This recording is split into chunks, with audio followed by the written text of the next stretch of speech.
Los policías se burlan de una mujer latina en pleno juicio, seguros de que nada podrá detenerlos, pero lo que ella está a punto de revelar hará temblar todo el tribunal. Un silencio denso se apoderó del Tribunal Federal de Brighton, un edificio solemne con columnas de mármol y techos que parecían aplastar a cualquiera que se atreviera a desafiar la autoridad allí dentro.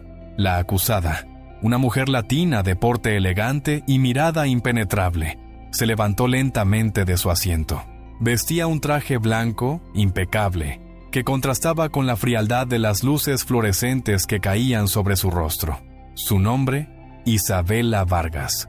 Nadie en la sala podía imaginar lo que estaba a punto de desencadenarse. Frente a ella, en la mesa de la fiscalía, los oficiales Mark Holden y Ethan Brooks intercambiaban sonrisas burlonas, convencidos de que aquella mujer no representaba amenaza alguna para su carrera ni para su reputación. Creían tener todo el control, seguros de que la ley estaba de su lado. Pero lo que ignoraban era que, con cada paso firme de Isabella, la estructura entera de su falso poder comenzaba a resquebrajarse. Afuera, un enjambre de periodistas y cámaras intentaba registrar lo que la prensa local había descrito como un juicio menor por obstrucción a la autoridad. Sin embargo, dentro del recinto se respiraba algo muy diferente, una tensión eléctrica, un presentimiento de que aquella no sería una audiencia más, sino el inicio de un terremoto político y judicial que haría temblar al país entero. En el otro extremo de la sala, los oficiales Holden y Brooks parecían disfrutar del espectáculo antes incluso de que comenzara. Holden, un hombre corpulento de unos 51 años, con mandíbula cuadrada y voz grave, se acomodaba con suficiencia en su silla. Brooks, 10 años más joven, con mirada insolente y modales precipitados, murmuraba comentarios despectivos en voz baja, sin preocuparse de que los asistentes pudieran escucharlos. Ambos tenían fama en los barrios más pobres de Brighton. Abusos, registros sin orden judicial, detenciones arbitrarias, especialmente contra latinos y afroamericanos.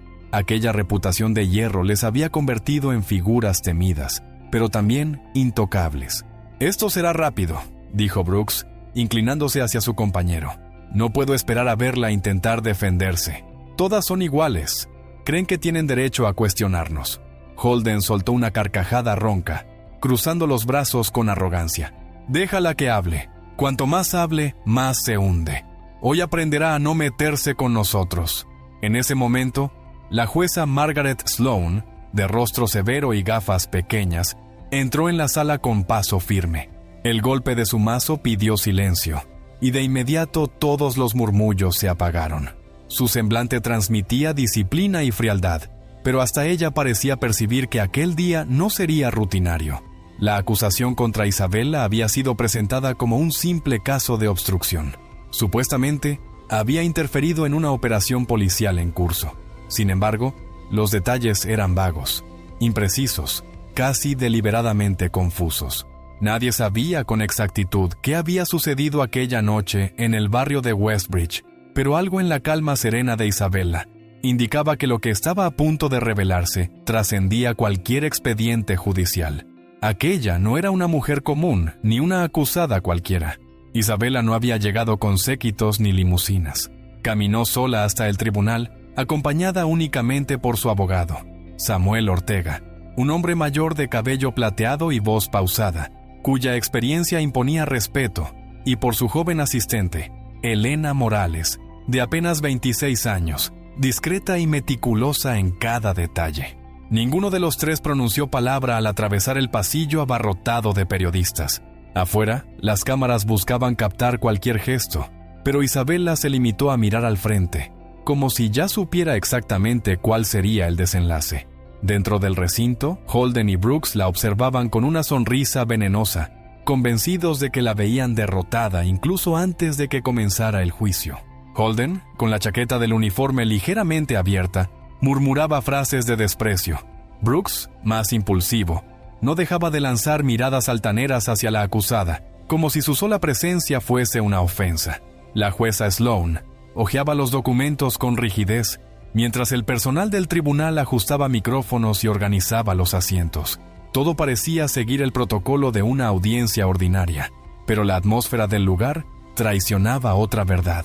La tensión era palpable, cada respiración pesaba, cada movimiento parecía presagiar un estallido.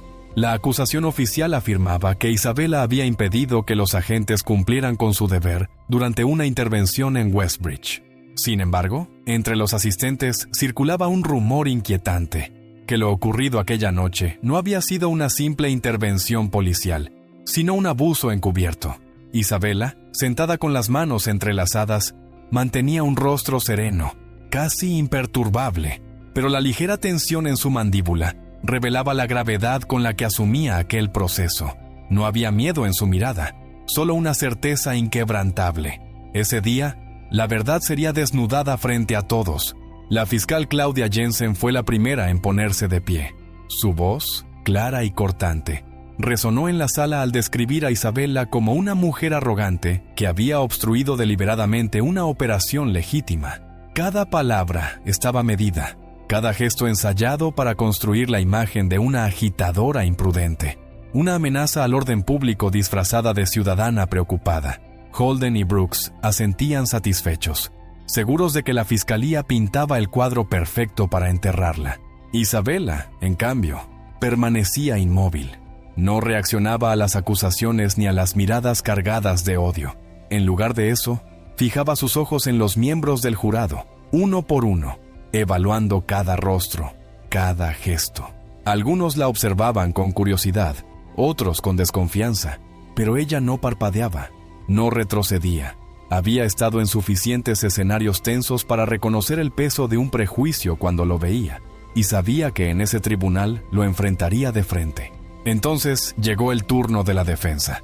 Samuel Ortega se levantó despacio, con la calma de quien conoce el poder de las palabras cuando son pronunciadas en el momento exacto. Caminó hacia el jurado con paso firme, mirándolo sin prisa, dejando que cada segundo pesara. Durante semanas, ustedes han escuchado una sola versión de esta historia, comenzó, su voz grave llenando cada rincón. Hoy conocerán otra, una versión más cercana a la verdad. Tora Amoye, sin necesidad de elevar el tono, sembró la primera semilla de duda. Insinuó que los oficiales no actuaron legalmente, que usaron tácticas de intimidación y fuerza innecesaria, y que lo que llevó a Isabella al banquillo no fue un crimen, sino el abuso y el prejuicio de quienes deberían proteger la justicia. Holden se removió en su asiento. Brooks frunció el ceño. Por primera vez, sus sonrisas confiadas comenzaron a desdibujarse. La jueza Sloan ordenó un breve receso antes de llamar al primer testigo. El murmullo en la sala era inevitable. Algunos asistentes comentaban con nerviosismo las insinuaciones de Ortega. Otros miraban de reojo a Isabella, intentando descifrar qué escondía esa serenidad tan desafiante. Durante el descanso, Holden y Brooks cuchicheaban con la seguridad de quien todavía cree tener la ventaja, pero sus rostros traicionaban incomodidad. Mientras tanto, Isabella se mantuvo en silencio, conversando apenas con Ortega en voz baja, como si cada palabra formara parte de una estrategia más grande, que ninguno de los presentes podía anticipar. Solo Elena, su asistente, parecía percibir la intensidad que hervía bajo aquella calma. La acompañó hasta el bebedero, donde varias cámaras intentaron capturar su imagen. Isabella no dijo nada, no ofreció declaraciones.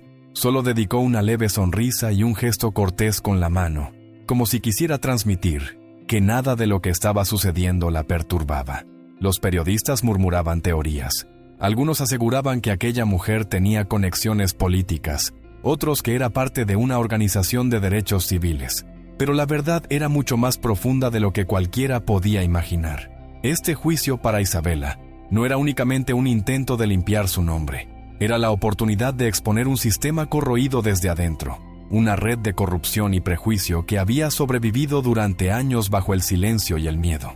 Al volver al recinto, Holden y Brooks ya no lucían tan confiados. Sus gestos de soberbia se mezclaban con la tensión de quien presiente que el terreno empieza a desmoronarse bajo sus pies. Isabella, en cambio, se sentó de nuevo con la misma postura erguida, enlazó las manos sobre la mesa y antes de que el mazo de la jueza marcara el fin del receso, lanzó una mirada fría hacia los oficiales. Era una advertencia silenciosa. El verdadero espectáculo apenas comenzaba. Cuando el receso terminó, la sala volvió a llenarse de un silencio expectante. Samuel Ortega se levantó con paso firme y solicitó a la jueza Sloan autorización para presentar una prueba audiovisual. Tras revisar la petición con gesto serio, la magistrada asintió. Las luces del tribunal se atenuaron y todas las miradas se dirigieron a las pantallas laterales. La imagen en blanco y negro de una cámara de seguridad apareció de inmediato. Una calle tranquila del barrio de Westbridge. Patrullas estacionadas frente a una casa modesta. Agentes caminando con carpetas y radios en la mano. De pronto, la cámara captó a una mujer que se acercaba por la acera. Era Isabela, vestida de manera sencilla, como quien volvía de una reunión comunitaria. No había audio, pero su lenguaje corporal era elocuente. Hacía preguntas, levantaba la mano en señal de calma. Entonces, Brooks apareció en el encuadre, gesticulando de forma agresiva, mientras Holden se aproximaba con actitud amenazante. Isabela retrocedió un paso, claramente preocupada, pero sin rastro alguno de resistencia, y en cuestión de segundos, todo se precipitó. Brooks sacó las esposas y la empujó con violencia contra el capó de una patrulla, mientras Holden bloqueaba cualquier vía de escape. El golpe metálico del cuerpo contra el vehículo resonó en la sala como un eco invisible que nadie podía ignorar. Los jurados se removieron en sus asientos, algunos con el ceño fruncido, otros intercambiando miradas de incomodidad. El video continuó unos segundos más hasta mostrar a Isabela esposada, sin oponer resistencia, rodeada de oficiales que la trataban como si fuera una criminal peligrosa. Al detenerse la grabación, Ortega no perdió tiempo. Señoras y señores del jurado, ¿esto les parece obstrucción? ¿Esto justifica un arresto violento? Lo que acaban de ver es una ciudadana haciendo preguntas en su propio vecindario y siendo tratada como una amenaza. La sala entera quedó sumida en un silencio sepulcral. Incluso la fiscal Jensen titubeó, incapaz de articular una respuesta inmediata. Holden apretaba los dientes con rabia contenida. Brooks evitaba mirar a nadie, hundiendo los ojos en la mesa como si buscara un refugio que ya no existía. El primer testigo en subir al estrado fue Elena Márquez, una vecina jubilada de 66 años que había presenciado toda la escena mientras paseaba a su perro.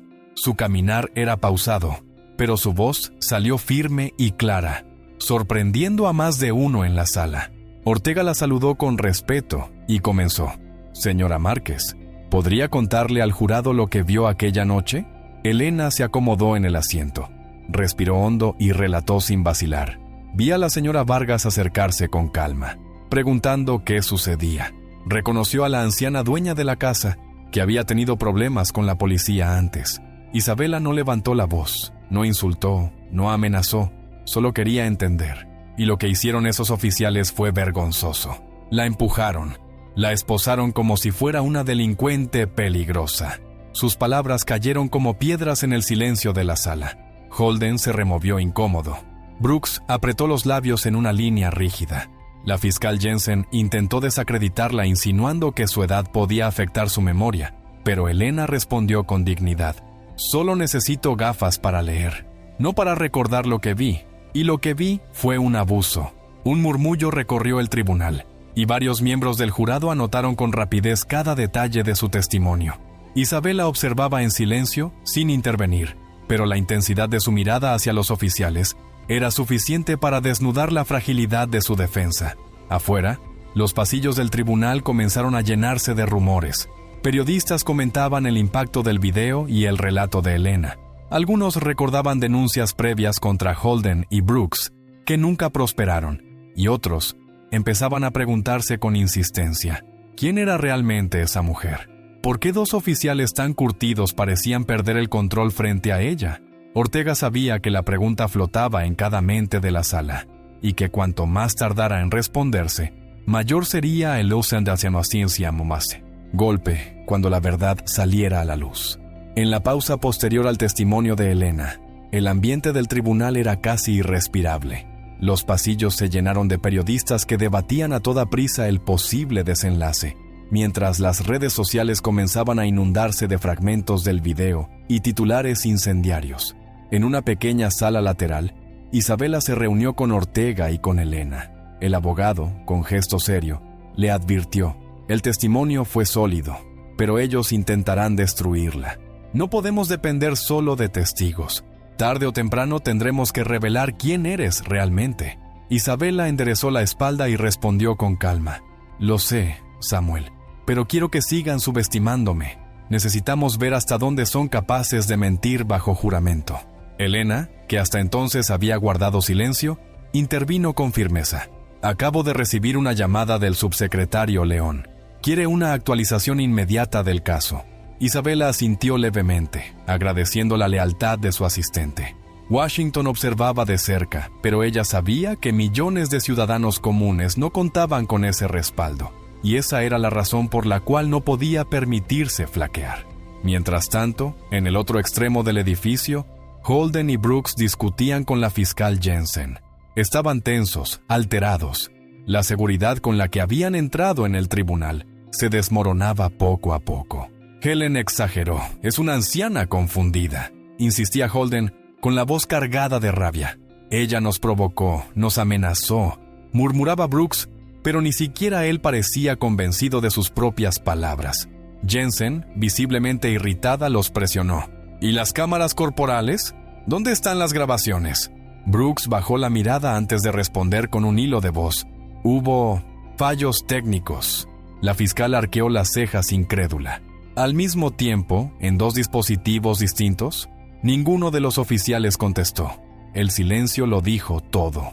Y aunque Jensen intentaba recomponerse, la sombra de la duda ya se había sembrado en la mente del jurado y en la opinión pública. Al día siguiente, la sala del tribunal estaba aún más abarrotada. Afuera, una multitud esperaba con pancartas que decían «Justicia para Isabella» y no más abuso policial. Dentro, el murmullo se apagó en cuanto la jueza Sloan tomó asiento y golpeó con firmeza el mazo. Ortega se levantó y llamó a su siguiente testigo, la doctora Evelyn Harper, psicóloga especializada en los efectos del sesgo racial en las intervenciones policiales. Harper habló con voz serena pero contundente. Explicó cómo las interacciones repetidas con fuerzas del orden abusivas generaban traumas duraderos, desconfianza crónica y reacciones de miedo que muchas veces eran malinterpretadas como resistencia. Su testimonio no se centraba en Isabella de manera directa, sino en un patrón más amplio que retrataba lo que comunidades enteras vivían a diario. Algunos jurados asintieron lentamente, como si cada palabra encajara con lo que habían visto en el video. Holden y Brooks, en cambio, se removían incómodos en sus asientos, cruzando los brazos con gesto defensivo.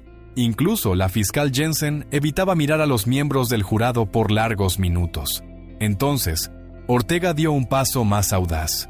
Llamó al estrado al sargento Daniel Collins, un veterano del mismo departamento de policía que los acusados. Collins, conocido por su integridad, subió al estrado con el rostro serio, consciente de lo que estaba en juego. Ortega lo miró fijamente y preguntó: «Sargento, ¿estuvo usted presente en el vecindario la noche de la detención de la señora Vargas?» Collins asintió. «Llegué minutos después.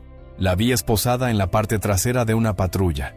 Pregunté por las grabaciones de las cámaras corporales, pero ambas estaban apagadas». Un silencio helado recorrió la sala. Ortega insistió: «¿Eso es normal, sargento?» Collins negó con la cabeza. «El protocolo exige que siempre estén activas». El jurado lo escuchaba con atención absoluta, y fue entonces cuando Ortega lanzó la pregunta que todos temían. ¿Ha escuchado usted a alguno de esos oficiales usar lenguaje racista o degradante? Collins dudó, los miró directamente y respondió con firmeza: «Sí, en más de una ocasión». La sala explotó en murmullos, y la jueza tuvo que golpear varias veces el mazo para imponer orden. Holden y Brooks bajaron la vista, pero ya era demasiado tarde.